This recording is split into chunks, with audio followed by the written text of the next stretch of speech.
All right, so today,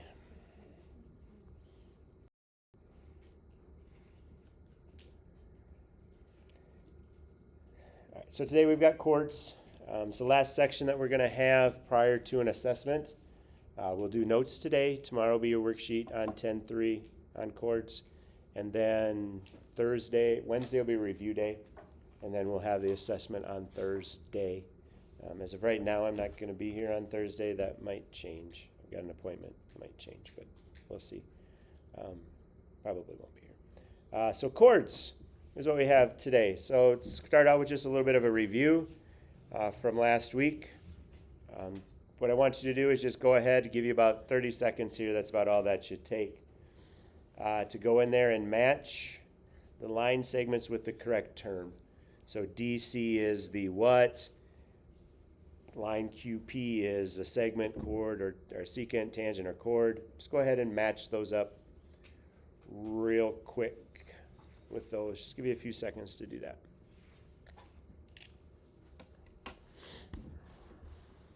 On the circle, the segment itself is inside the circle.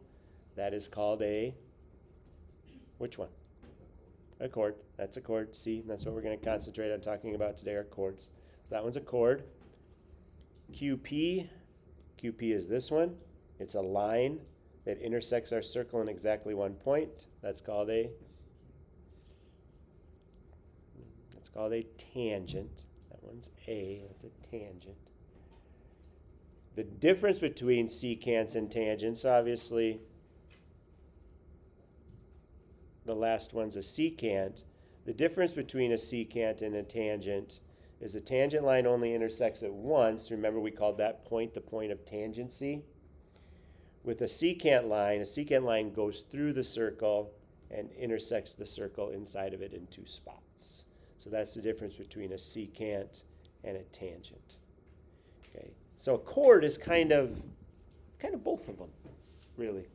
And that's what we're going to talk about today. And our main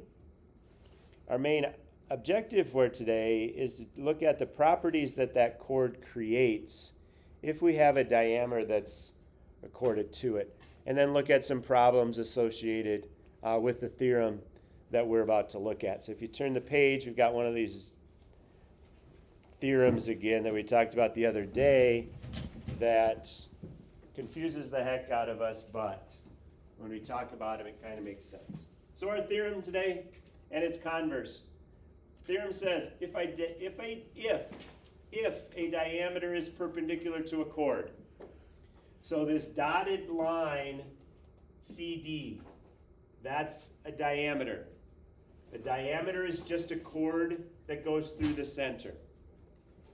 If we have a diameter and it's perpendicular to a chord,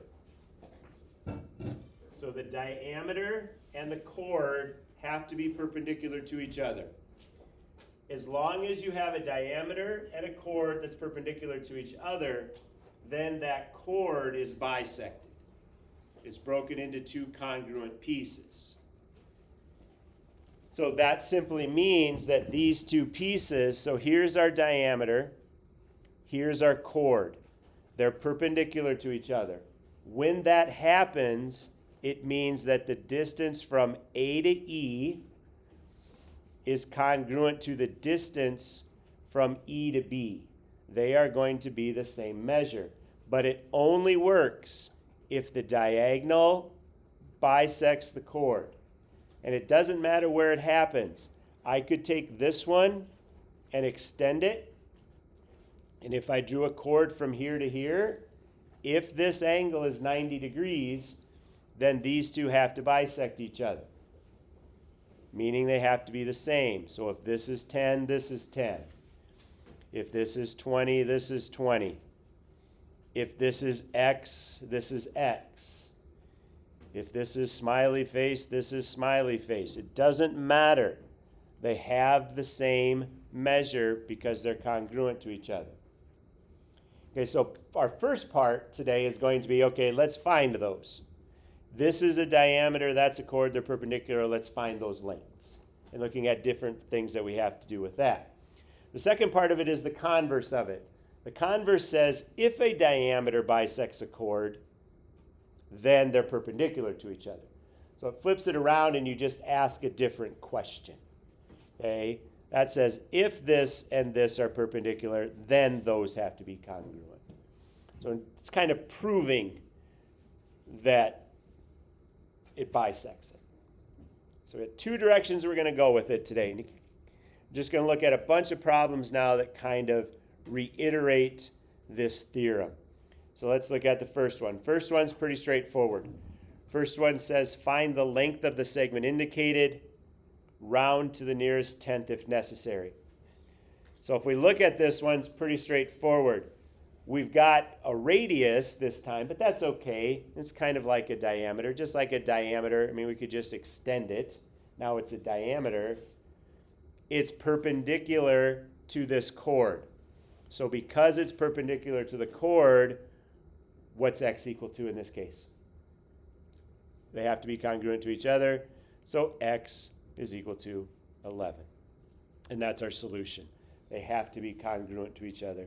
So x is just going to be 11. And we know that because this is a diameter, a radius, that's fine. Again, you can just extend it, and they're perpendicular to each other. Therefore, they have to be the same. So x is equal to 11. Pretty easy, pretty straightforward. Okay? We'll look at the next one. It gets a little bit more complicated.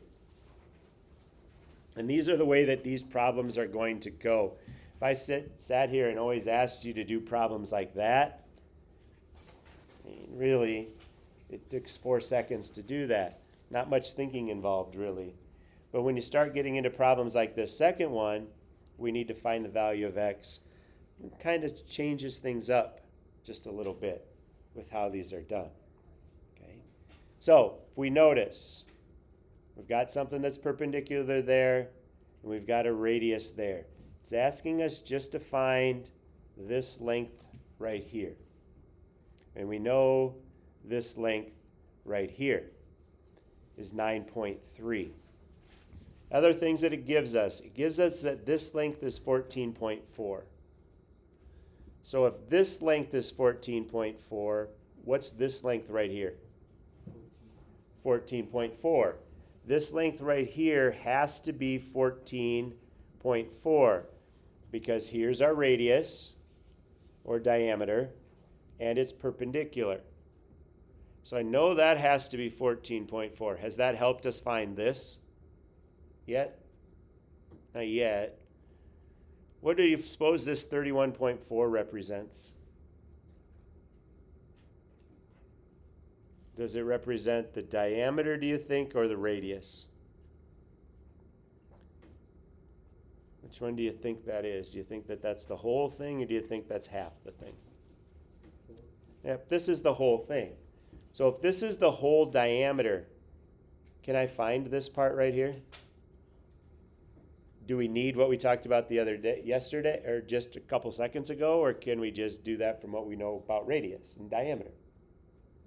How do I find that area right there? 31.4 divided by what? Do I times it by 2 or divide it by 2? Divide it by 2. So if I take 31.4 and divide that by 2, that's going to give me the length of this radius right here. Hey Siri, what's 31.4 divided by 2? 31.4 divided by 2 is 15.7. So this distance right here is 15.7, and this distance right here is 15.7. So now, let's see what we have. Let's do just a little investigating. This is, again, what you have to do with these problems. You're not just always going to be obvious what they have. What type of triangle do I have right here? What type of triangle is this? It's a right triangle. I know this leg. I have to find this leg, and I have the hypotenuse. So I know two parts of it. So what theorem could we use? Pythagorean theorem. We could use Pythagorean theorem. We could go a squared plus b squared equals c squared to find x, right? That's one way to do it. Does anybody else see a different way that we could do this one?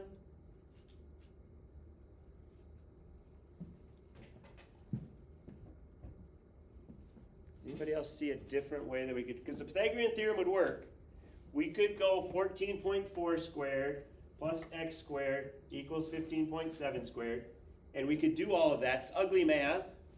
You get decimals, but that's okay. It would work. What's the radius of this? Say it. Say it out loud. If I subtract 9.3 from 15.7, isn't that going to be the same exact thing? And isn't that a whole lot easier than the Pythagorean theorem? Yeah, but it takes just a little bit of looking. Did I notice that right away? Yes, I did. Did I notice it from the get-go? Yeah, I did. But you got to understand there's sometimes more than one way to do things. You got to kind of open your eyes to see what you can do. Obviously, we all want to do what's the easiest way to do it. The easiest way to do this one is just to take 15.7 minus 9.3. And again, kind of rationale for everybody, this is a radius. It has to be 15.7. I know this part of the radius is already 9.3. I have to figure out what this part is. So in order to do that, we're going to go 15.7 minus 9.3. Hey Siri, what's 15.7 minus 9.3? 15.7 minus 9.3 is 6.4. So x is equal to 6.4. Okay. Again, it takes a little bit of stepping back, and that's what all of this stuff does. You can't just jump into these things sometimes. You got to kind of take a step back and figure out what you know and what you have to find out. All right, so let's look at the next one. So again, the directions are find the length of the segment indicated. Okay, so first thing I notice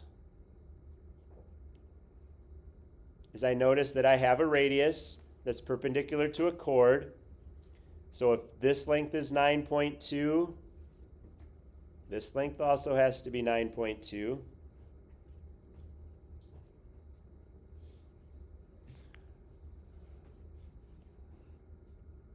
I know that this distance right here is 5.6, and I know that distance is 4.9.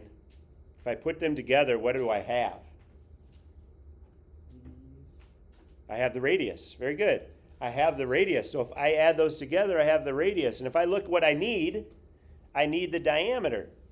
And if I know the radius, to go from the radius to the diameter, I have to multiply by 2. So if I take 5.6 plus 4.9, 10.5. 5.6 plus 4.9, is that 10.5? I think so. Yep. Everybody's giving me little head nods. So now, that's my radius. So I know that this is 10.5, and I know this is 10.5 because they're radius. If I add those two things together, or take 10.5 times 2, I get 21, which is my value of x. Break it into little pieces to help yourself simplify things as much as you can. Again, remembering our theorem from today. That perpendicular to our radius. The chord's perpendicular to the radius, so they have to be equal to each other. Any questions with question number 3?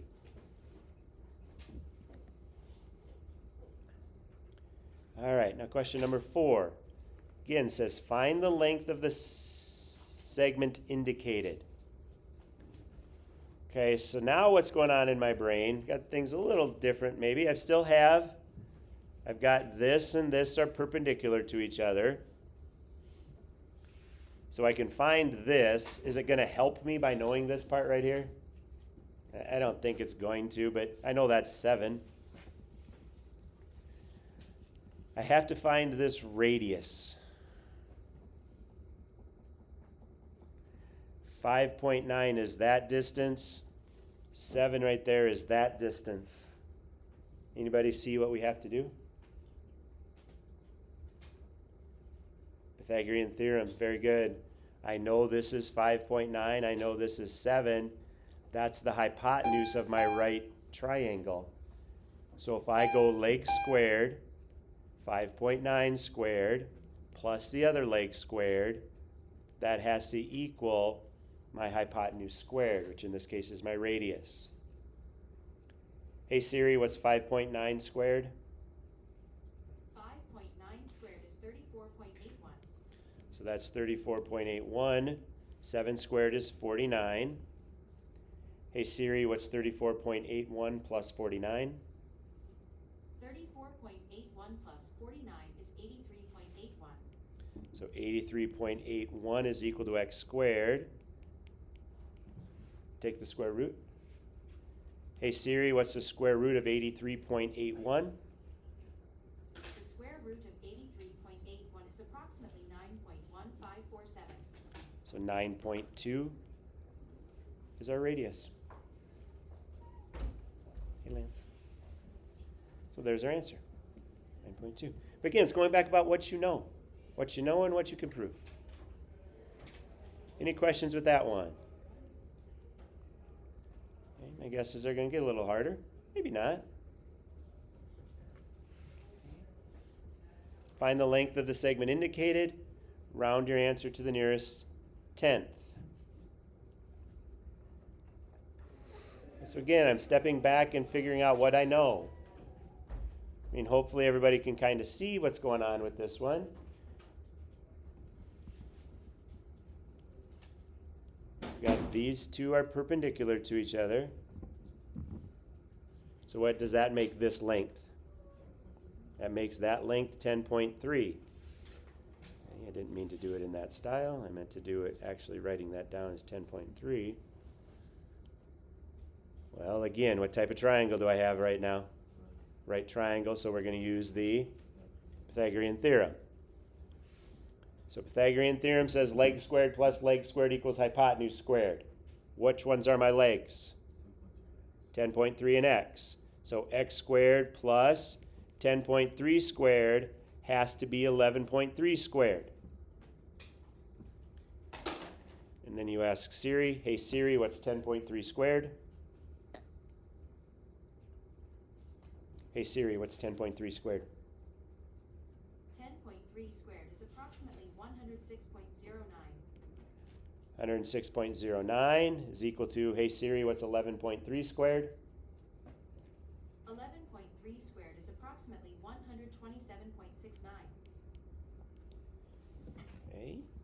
I need to solve for x squared, so I'm going to subtract 106.09 from both sides. So I think I can do this one. 121.60. Does that look right?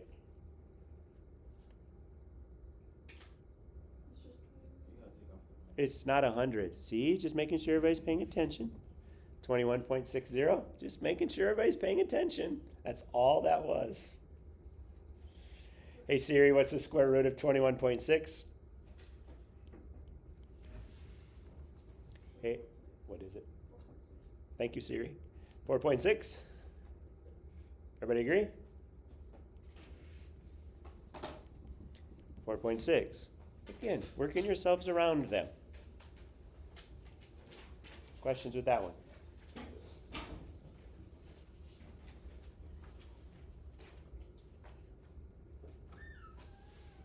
Ooh.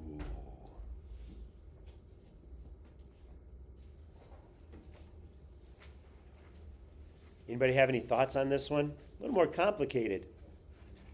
What's that? Anybody have any ideas what we could do with this one?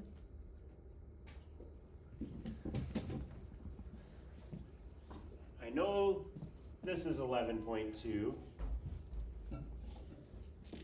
So this has to be 11.2.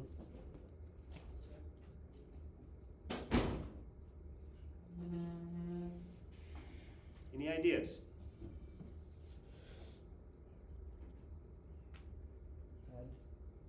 What's that? Add what? The 11.2, that's okay. Is that going to help us get this one? No. They're not the same, are they? Wouldn't it be 12.2? This whole distance, Yeah. I agree. But that whole distance has to be 12.2. Yeah, that's true. That does have to be. So if I can go 12.2 minus this right here, that's going to give me the x, right? So we have to figure out a way to find that right there. Do we have all the information that we need? We do. Is everything drawn in there that we need? No. Can I draw something in here? If I call this A, B, C, D, where can I draw a segment that's going to help us? From A to where? A to D. If I draw that in there, what is this? What's this length? What's this length? 12.2. It's still a radius, right? So I know that length has to be 12.2. It's still a radius. So now if you look, right here, I've got a right triangle that has a leg of 11.2 and a hypotenuse of 12.2. So now I can find that y value right there. A leg squared plus leg squared equals hypotenuse squared. So go ahead, I labeled it y up here. Why don't you go ahead and find y? And then remember what we talked about. We know the whole thing has to be 12.2. So if I go 12.2 minus y, that's going to give me my x value. Okay, go ahead and see if you can find y now. And then after you found y, subtract that from 12.2 to see if you can find x. Give you about a minute and a half, 2 minutes. If you need a calculator, I'm down to none. So I can't be much help. You can ask Siri.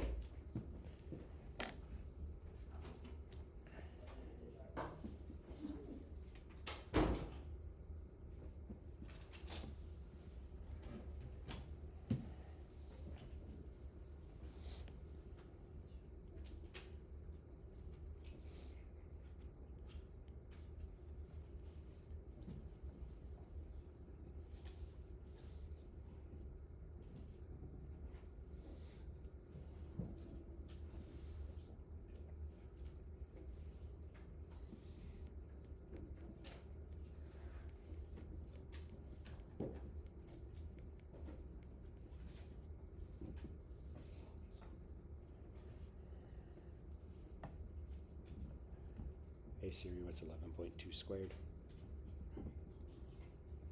11.2 squared is approximately 125.4399.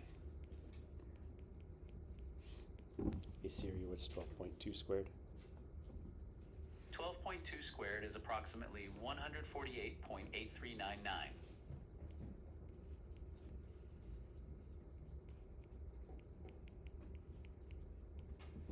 Hey Siri, what's 148.84 minus 125.44? 148.84 minus 125.44 is 23.4.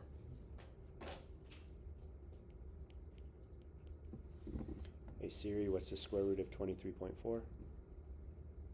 The square root of 23.4 is approximately 4.8373.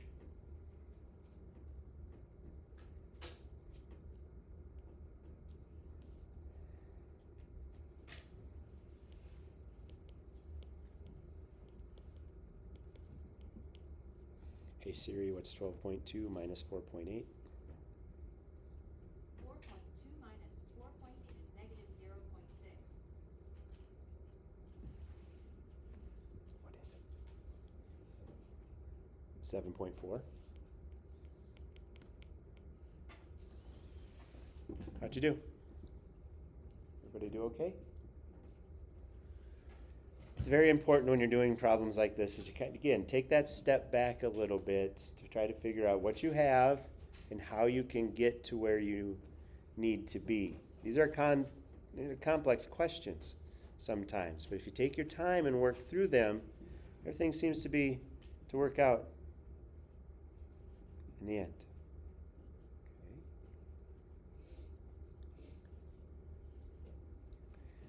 So again, just do a little bit of investigation with what we have. Okay, I see a right triangle. Again, right triangles are big, so I'm going to try to fill out the different parts of the right triangle that I can fill out. I know this is 9.9. These are perpendicular. So this has to be 9.9. They have to be the same. this 21 represents the diameter, so cut it in half. That's 10.5. So that makes that 10.5. So now I know this whole length right here has to be what I just enabled in blue. The whole thing is 21, yeah, but just that little part is 10.5. So if I go 10.5, it's kind of like the same as last time, right? If I label this piece y, if I go 10.5 minus y, doesn't that have to be x? Yeah. Okay, so go ahead and see if you can find the value of y, and then subtract that from 10.5 to find the value of x. Pythagorean theorem is going to be something you use a lot over the next few days.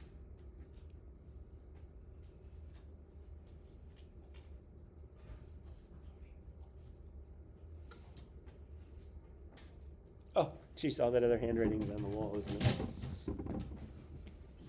Sorry, my bad. Should have erased. It's when you do dual things. You should just write on one thing, not two. Sorry about that.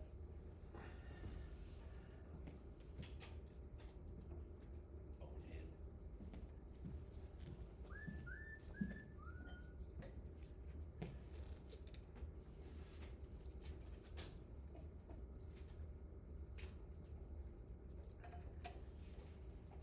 Baseball team I know has their first game tonight outside. Softball have a game tonight outside.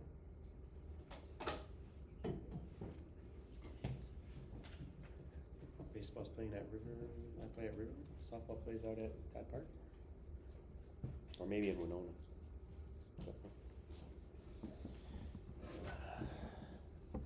All right, let's go through it quick. So y squared plus 10.5 or 9.9? Which one is it?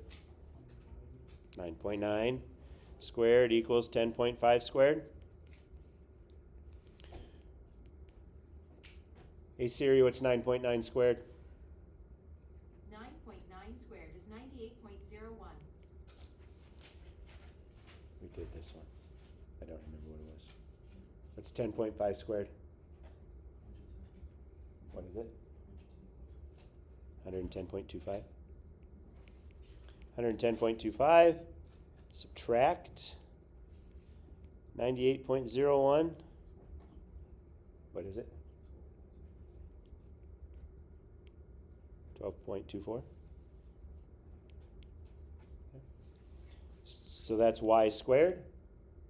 What's the square root of that? 3 point what? 3.5? How we doing? Doing good so far?